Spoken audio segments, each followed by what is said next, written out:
operating 6 late, but that's nothing unusual for me.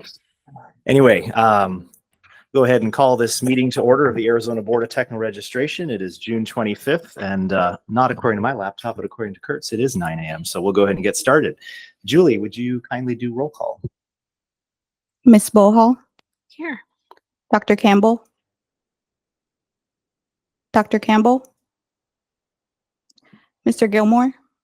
Here. Miss Klett. Present. Miss Hobick. Present. Mr. Kaleka. Present. Miss Lindgren. Here. Mr. Nesgood. Present. Mr. Sales. Present. Miss Skanke. Here. Mr. Smith. Here. We have a quorum. Wonderful. Thank you, Julie. All right. Next item is the call to the public. All right. Moving on to enforcement matters. We have quite a few that are complaints proposed for dismissal. And we just for the board's a heads up, we are going to take agenda items 2, 3, and 4 related to Mr. Mark Fleetwood, and we're going to combine those into one discussion.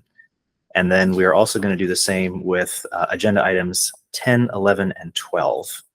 So just so that everyone is aware. And give me just 1 second. Do not believe anyone is here for the first item, which, all right, let's move on to the combined agenda items 2, 3, and 4 related to Mr. Mark Fleetwood. Mr. Cartel, if you wouldn't mind giving a brief synopsis for the board. Good morning. Brief might be a little bit relative. A couple things about these cases that I would like to make clear ahead of time. The investigation was focused specifically on Mr. Fleetwood's responsibilities and actions as an engineer. It does involve a utility company, contractor, and the Department of Environmental Quality. So there are aspects that the investigation did not delve into because of our limited jurisdiction. I'd also like to point out for the record that ADEQ, from what I understand, may have their own investigation going on as well. However, that agency has a very different jurisdiction than ours. So there'll be some information that may or may not overlap. So back in January of last year, there were 4 cases rather, brought for the same situation with the same engineer. Mr. Fleetwood had been hired by the Cedar Grove Water Company to design a water extension for an area in Vernon, Arizona, and to obtain documents necessary for permitting through the ADEQ. Mr. Fleetwood did so, and the construction was completed. The allegations coming through the complaints at that point were related to what had happened during construction. One was that the trench was not compacted properly, and the alleger had provided some information possibly verifying that that is the case. There's also a complaint that the construction led to flooding and a degeneration of the road itself, and that debris was left, which made it difficult to traverse the road. At that point, it went out to assessors. The assessors looked over it and opined that Mr. Fleetwood was not responsible for the elements that were complained about because his scope of work was limited to the initial plans, preparing documents necessary for the EDEQ permitting, and as-built plans afterwards, and that his scope of work did not include supervision of the construction inspection or project management. And I believe it was May of last year, the board dismissed those cases on that premise. In October of, my dates may be a little bit off, several months following that board meeting, we received 3 additional cases, which is what we're reviewing today. Those cases were initiated due to some additional information that was obtained by one of the allegers, Mr. Ulmer. He had hired a underground utility locate company and a land surveyor to document where the line physically lies at the current time. Between those two companies, or between the locate company and the land surveyor, they verified that the line in a significant portion of the line was not in the location that Mr. Fleetwood's as-built states that they are. And therefore, the complaint was filed alleging that he was negligent in that his as-built were not correct compared to where the line currently physically lies. Throughout the investigation, we found information that, I'll backtrack a little bit. Our response from Mr. Fleetwood, again, he reiterates his limited scope of work and acknowledges that the as-built very well could be mistaken. His explanation for that was that his as-built were based on information received from the water company. His indication was that when he was told by the water company that the water line was completed, he based his as-built on information provided by them. He said he received no red line corrections that would lead him to change his as-built, and was told by the water company and the contractor that the line was built per inspection or per plan. So he completed his as-built based on that information. An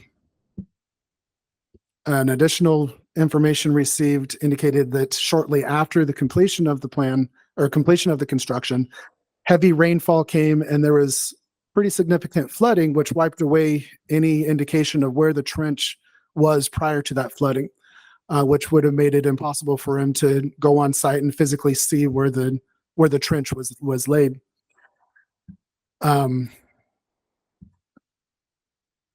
We sent this out to assessments. Both assessors opined that he was not negligent. One assessor indicated that the water company or the contractor may have been negligent in failing to indicate that the line was moved, but that was outside of our respondents' purview. He also indicated, both assessors indicated that it is common and acceptable for as-built to be based on red line drawings received from a contractor, which would differ significantly from a special inspection, which would need to be more in person. So both assessors found that he was not negligent. I apologize, I had a lapse in thought. So based on that, our recommendation is that it is dismissed on those grounds. And that is the case for all three agenda items. Is that right, Mr. Cartel? Yes, sir. We had two assessors review all three cases combined, and they both came to the same conclusion. I just want to make sure no one here had any confusion as to which case we were discussing. So we do have a couple individuals, one in particular who wishes to address the board, one who may wish to address the board. I don't know if Mr. Fleetwood is on. It says he has a scheduled conflict, may or may not appear. So Julie, do you know if Mr. Fleetwood is on? He has joined the call, yes. Mr. Fleetwood, can you hear me? Yes, sir. I can hear you. Great. Would you like to make a statement to the board related to what you've been hearing here from Mr. Cartel, our investigator? I don't think I need to make a statement. Thank you. Okay, thank you. All right, Mr. Dean Ulmer, the alleger, wishes to address the board. Mr. Ulmer, if you're here, would you like to come forward?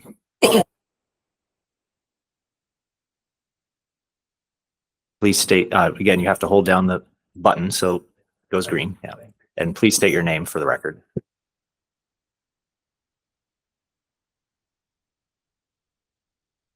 My name is Dean Ulmer. I would love to thank the board and the chairman for allowing us to speak.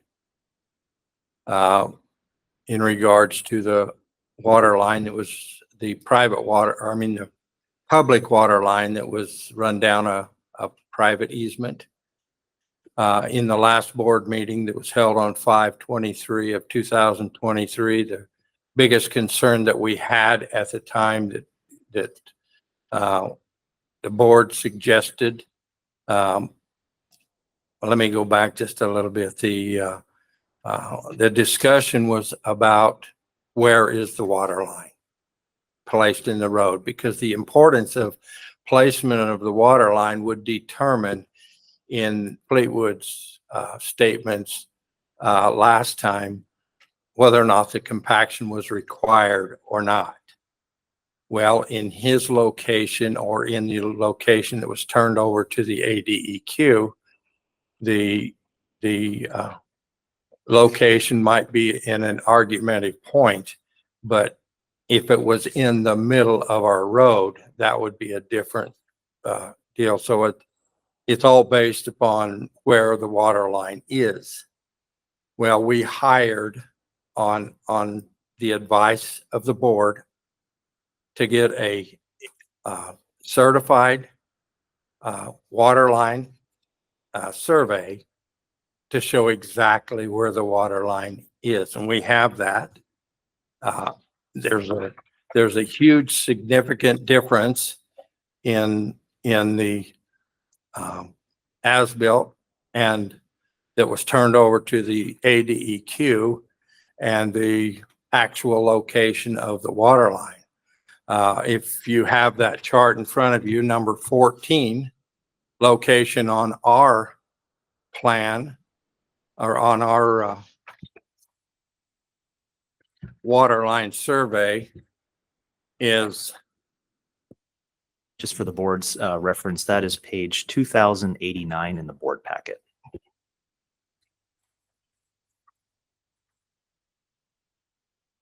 is Continue, Mr. Ulmer. 21 feet off in a 30-foot easement.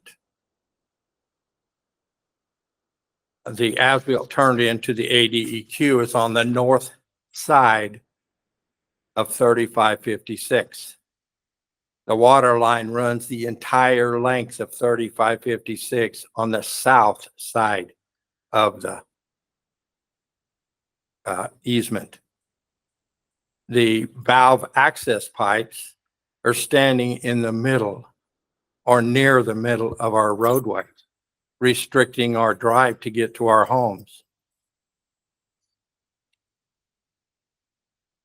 Mr. Fleetwood has stated that the water line was on the outer 2 feet of the easement. I don't feel like personally that we can blame the water company for this because he's the one with the stamp. He's the one that has to sign it. The ADEQ indicated to us last time, Karen Tyler indicated that there were no changes submitted to the ADEQ regarding red lines on a as-built. And so we argued this point last time. We now have evidence showing that the water line does not run down the edge of the road. It runs in the middle or near the middle of our road on the corner of 3555 and 3556. It's dead in the center. In fact, when they did the installation, they tore out property corner on that corner, and I had to pay to have a surveyor bring that back in. So I'm sure that Mary has a lot more she can add to this, but it's just a big deal, and I thank you for listening to me. Thank you, Mr. Ulmer.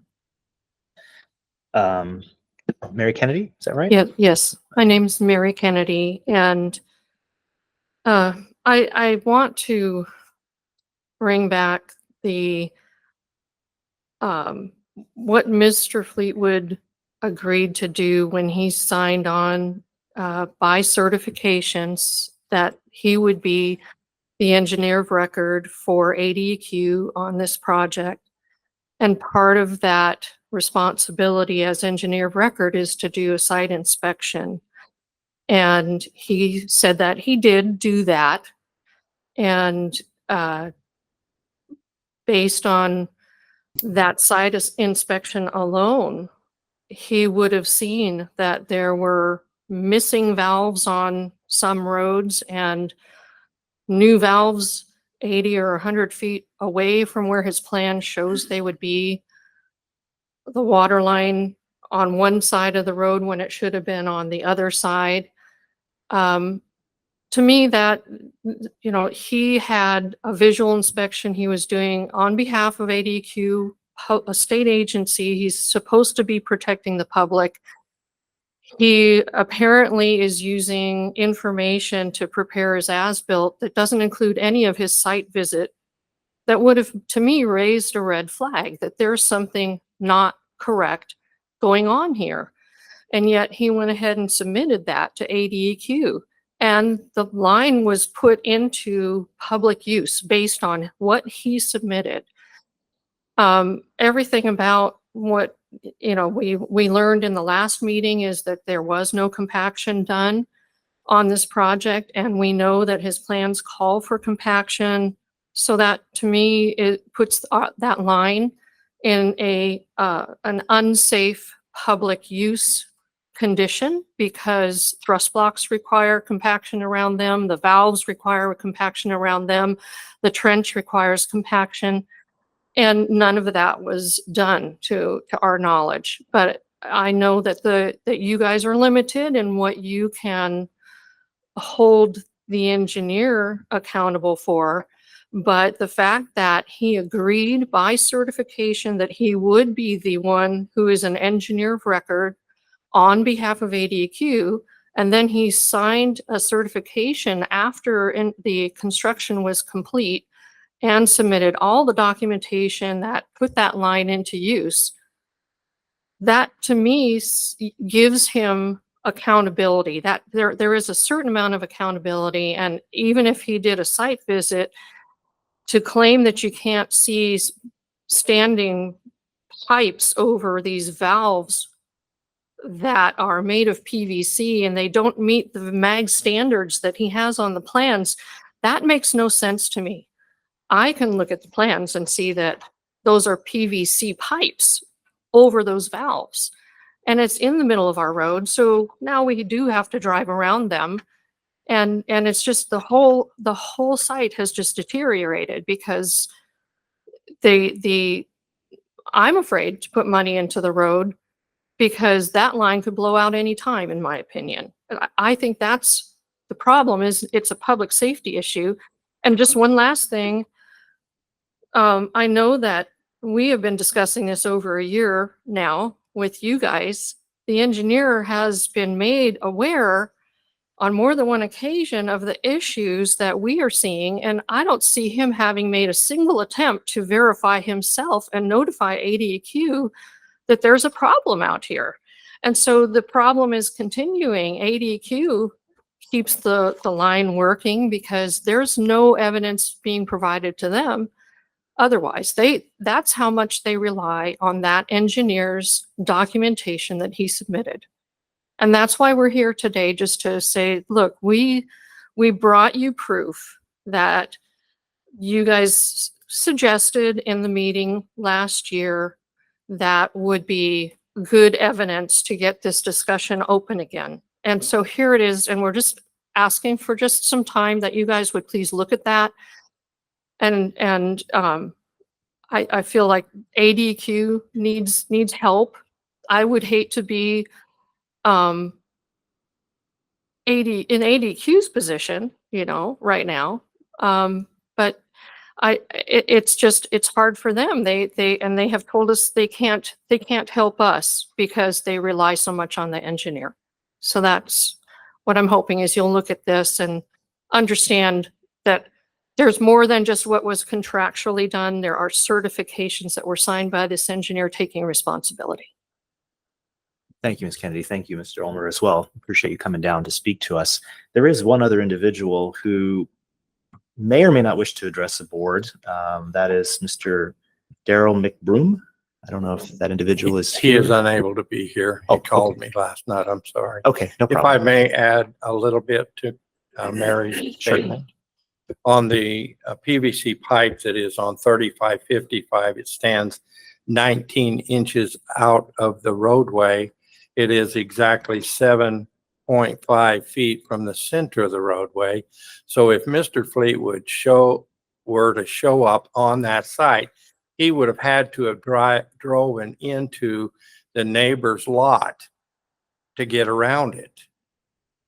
It's so obvious. You show up in the middle of the in the late afternoon and you can't get to your home because there's a 6-inch pipe standing up in the driveway. It's pretty obvious somebody hasn't done their job. Thank you. I'd like to hear from, Mr. Cartel. Yes. I apologize. I'd like to make a couple of clarifications if I could. Firstly, I believe the investigation and information provided by Mr. Ulmer does fairly confidently verify that the as-built are incorrect. And that was acknowledged by our assessors. The question at hand regarding that is who's responsible for that incorrect information. It's the opinion of our assessors that that responsibility does not lie with respondent, but with possibly with the contractor who provided or failed to provide that information. Additionally, the term engineer of record, it's not a blanket term to cover all aspects of the project. His scope of work was fairly clearly stated in the agreement between him and his client, with limitations that have previously been lined out and were a significant portion of the initial investigations. So the question isn't so much whether they were wrong or right, but whether our respondent is responsible for that incorrection or not. Regarding the site visit, I'm sure Mr. Fleetwood can correct me if I'm wrong on this, but my understanding is that the site visit was an initial site visit before construction was done, verifying that everything was good to go on what he had designed initially. His as-built, from what I understand, his as-built after the fact were not based on a site visit, but based on information received from the contractor, in that he would have expected to receive red line drawings that would document field changes that were made, as opposed to checking himself in person on site, as would be expected with a special inspection. However, with the as-built, from what I understand, carries a less degree of inspection as opposed to a special inspection. I'd like to hear from Mr. Fleetwood first, just to confirm whether that is what Mr. Cartel is saying is correct. Mr. Fleetwood, would you please clarify whether you had more than initial site visit and if there were any additional visits in your scope of work? Yes. So the scope of work was design, and then they call it approval of construction. ADEQ calls it approval of construction. And that's essentially the as-built, filling out a form for ADEQ, and then also the pressure test. So the day that the pressure test was done, I was on site. So that was after completion of the job. And I did notice the valve, I don't know the road names off the top of my head, but I did notice that one of the valves was high at that time. And I said, you're going to need to lower that and put a valve box on top and a valve cover at grade level. And that's at the intersection. So that's been done for over 2 years. There is another, I was just there actually 2 weeks ago on a different job that was nearby. So I drove down the road. There is another valve box that is sticking up a little bit on the edge of the road. Being in the middle of the road is greatly exaggerated, but that's not really my issue at this point. The water company could lower that and probably should lower that. And as far as the scope of work, it was described correctly. It was really just the design and then the approval documents after the construction. Thank you. Thank you. 1 second, Mr. Ulmer. I'd like to hear from our civil engineer board member on this matter first, and then we'll get back to you guys. All right. Thank you, Mr. Chairman. This is Scott Sales. Thanks for coming down and showing up today and giving us some more information there, as well as Mr. Fleetwood for dialing in. So looked at the survey map And so based on looking at it, I just want to, so make sure we're all on the same page. Looking at it, based on that information, my understanding is that everything is within the 30-foot easement. Is that your take on it as well, from those lines and everything on there? Okay. Yes, sir. Excellent. All right. And then, Mr. Cartel, you took a few of my questions for me, but that's okay because they were already answered. They're related to the site visit, because I saw the section on site visit, and so doing site visit prior and then not being out there during construction, to me, it's somewhat standard practice, depending on the contract, that you would ask the contractor, hey, are there any changes? They would send you red lines. You would incorporate those. Sometimes they might ask you to come look at something if there's a concern or something, but if there's not, then you don't typically go on out there and look at it. So looking at the information available there, seeing that, I'm not going to point fingers one way or another, somehow the information, from what information we have, there were no changes to the plans from what Mr. Fleetwood knew. And then I saw in one of the letters that once, and Mr. Fleetwood, maybe you can confirm this, once you learned that the information was in the wrong spot, that you then went and updated the plan sheets, or did you offer to update the plan sheets so that they reflected what was out there in the field? I have not updated them yet. I wanted to wait till after the hearing was done, but I did discuss it with the water company. And that's when I really found, after our last hearing is when I found out that a portion of that line, approximately 1,000 feet, maybe 1,300 feet, did get placed on the other side of the road, which would be the north side of that road. That's the section that where it is off. And just another note, even though there is a survey here, the survey is based off the property lines, which the property lines are supposedly in the center of the road. I don't believe the road is actually, the center line of the road is actually not the property line. Not that it matters one or the other, really, but some of those descriptions may or may not be as accurate as you would think, because you're thinking of a road you're thinking of a straight road. If you look at the photos that I took last December, and I'm not sure what page number those would be on, you can see the condition of the road and the unstraightness of the road, I guess.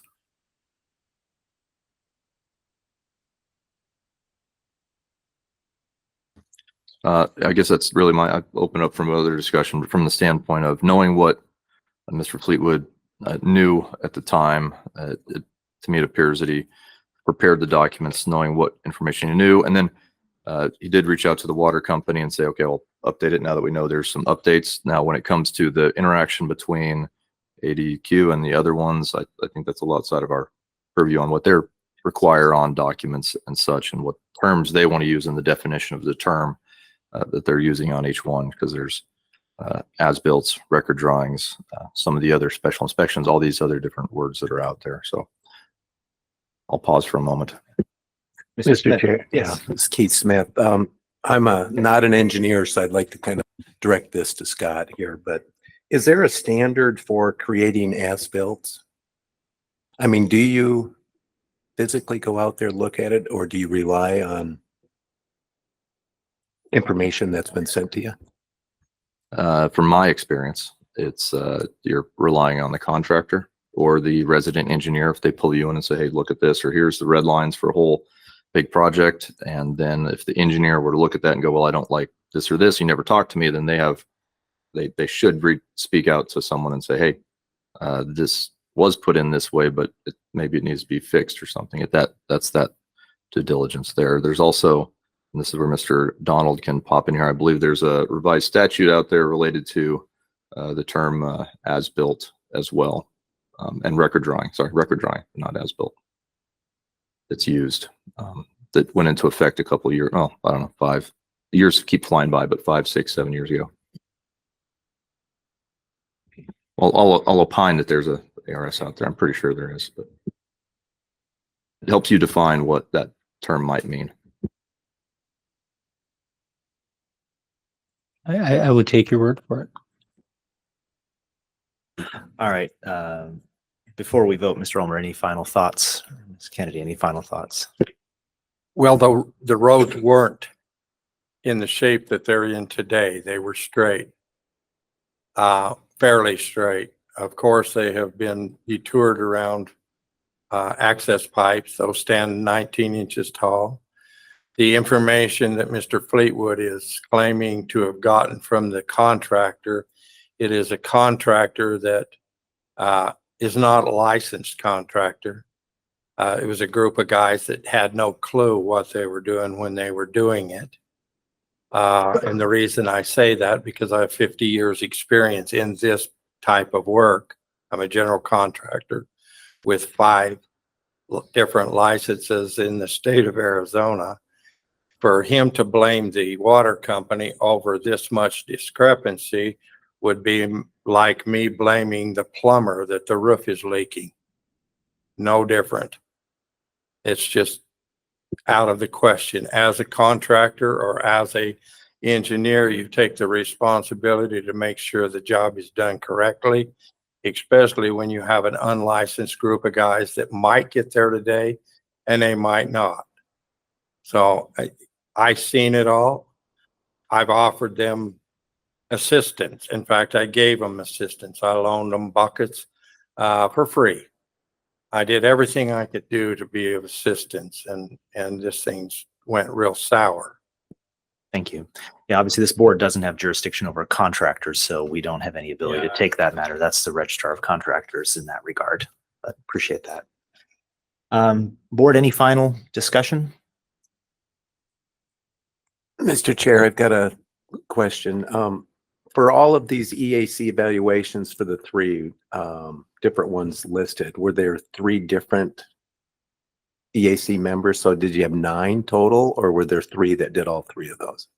I've looked at the names and No problem. So in the initial, the ones that were filed January of last year, there were four complaints. All 4 at that point were sent to 2 EAC members who reviewed all 4. The current one, all 3 were sent to 2 additional EAC members.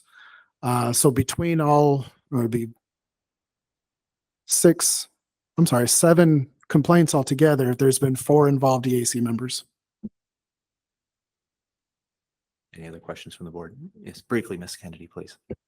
Yes, I just want to say that it's really hard for me to understand that an engineer who does a site visit and who says, hey, you've got to go adjust this valve out here. That was a valve that didn't even show up on his plans. That was that's something that should have been shown on the plans when those as-built were submitted, and he just said that he knew about this valve. So I don't think that he's completely without accountability on this, and I don't see how experts could suggest that. And thank you for listening. Thank you. If there aren't any final discussion points, I will open up a motion for, I'll open up for a motion. Mr. Chairman, Scott Sales, on that last point, maybe if Mr. Fleetwood could chime in about I remember him just a moment ago and mentioning, there was something that had to be adjusted, and during the pressure testing, and so Mr. Fleetwood, could you confirm that those changes were made on the plans or not made on the plans, or what's your understanding of that situation? So that was a drive-by inspection during the pressure test. And I had the foreman in the truck with me. And it was, hey, you need to lower that valve box. And that valve is in the incorrect spot, but I didn't notice that at the time. I didn't know what station we were at. I didn't run a survey or anything to do the as-built. I was just basing it off whatever red lines I got from the contractor at that time. So it is a mistake. The as-bilt's incorrect for that valve, and that's where that section of the line turns and goes to the west and is on the north side of the road instead of the south side of the road. And I might just add to I don't think it helps my case at all, but I know there's a lot of complaints from these 2 individuals, but This line's been in place for, I don't know, 2.5 years now. And not one leak, not one issue. And it went through a major flood and it wasn't affected by that flood also. So there's some exaggeration, I think, on the construction of the line. We do need to move forward, so please be brief. The line was started on 5/23 of 2002, 22, excuse me. So it wasn't 2.5 years ago.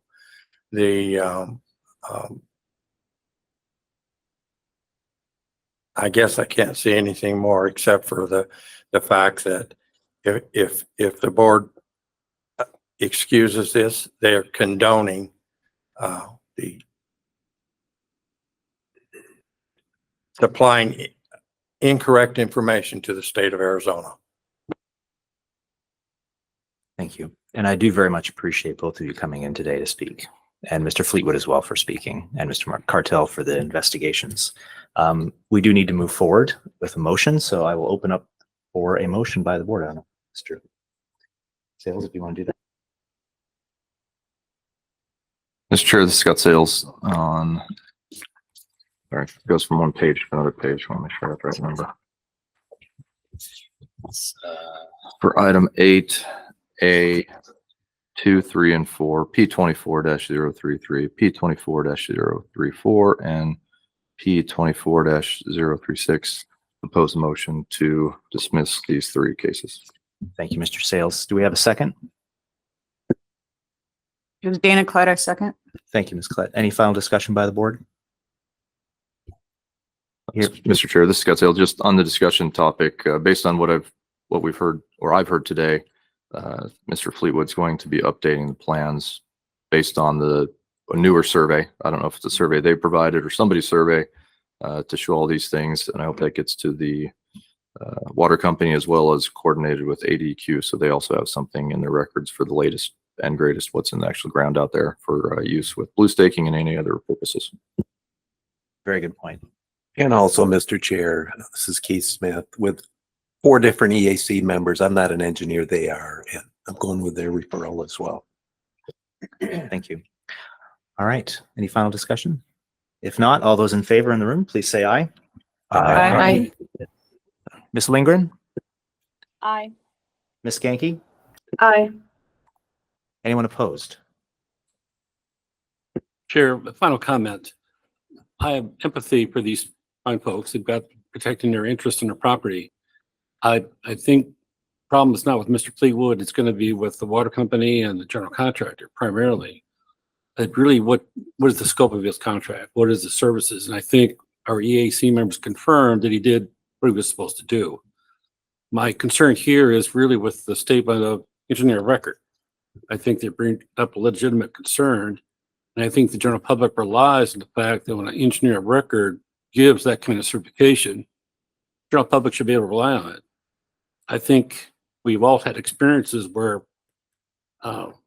projects start construction and things show up underground they're not supposed to be there because the record documents are incorrect. We've all experienced that. So we're not going to solve this today, but I think maybe that term engineer of record and what that means requires more attention. So I am voting to support the dismissal, but I'll do what I can to see if we can maybe update that, what that means. Thank you, Chair. And I would agree with that as well. Thank you both for coming in. Thank you, Mr. Fleetwood, for calling in as well.